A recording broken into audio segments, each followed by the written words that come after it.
नमस्कार मित्रांनो, लाडकी बहीण योजनेअंतर्गत योजनेच्या अटी आणि शर्तीमध्ये कोणताही बदल होणार नाही, हे आता सरकारने स्पष्टपणे सांगितलेले आहे.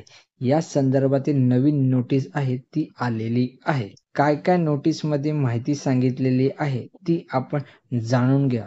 तर मित्रांनो, पाहू शकता तुम्ही इथे एकात्मिक बाल विकास सेवा योजना पुणे जिल्हा परिषद ही नोटीस 10/12/2024 म्हणजे मंगळवारी आलेली आहे. यामध्ये स्पष्टपणे ते उल्लेख करण्यात आलेला आहे की मुख्यमंत्री माझी लाडकी बहीण योजनेबाबत उपरोक्त विषयान्वये आपणास कळण्यात येत आहे की या कार्यालयाचे असे निदर्शनास आलेले आहे की मुख्यमंत्री माझी लाडकी बहीण योजनेबाबत समाज माध्यमांकडून रील्स व्हिडिओद्वारे वेगळी माहिती प्रसारित करण्यात येत आहे. म्हणजे रील्स आणि व्हिडिओच्या माध्यमातून चुकीची माहिती पसरवण्यात येत आहे. यामुळे लाभार्थी महिला तसेच जनतेच्या मनात गैरसमज निर्माण होत असून याबाबत वेगवेगळ्या स्तरावरून या कार्यालयाकडे विचारणा होत आहे. म्हणजे रील्स आणि ज्या चुकीच्या व्हिडिओ यूट्यूबवरती अपलोड होत आहेत त्याबाबत सरकार आता विचारपूस करत आहे.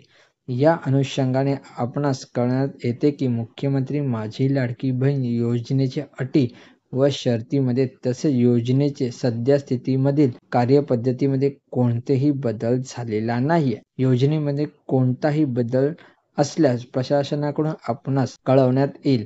सदर योजनेसंदर्भात चुकीच्या बातमीमुळे लाभार्थी व जनतेच्या मनात कोणताही गैरसमज निर्माण होऊ नये याकरिता आपण आपल्या स्तरावरून तसेच अंगणवाडी सेविकामार्फत या योजनेची सद्यस्थिती लाभार्थी व जनतेच्या निदर्शनास आणून द्यावी.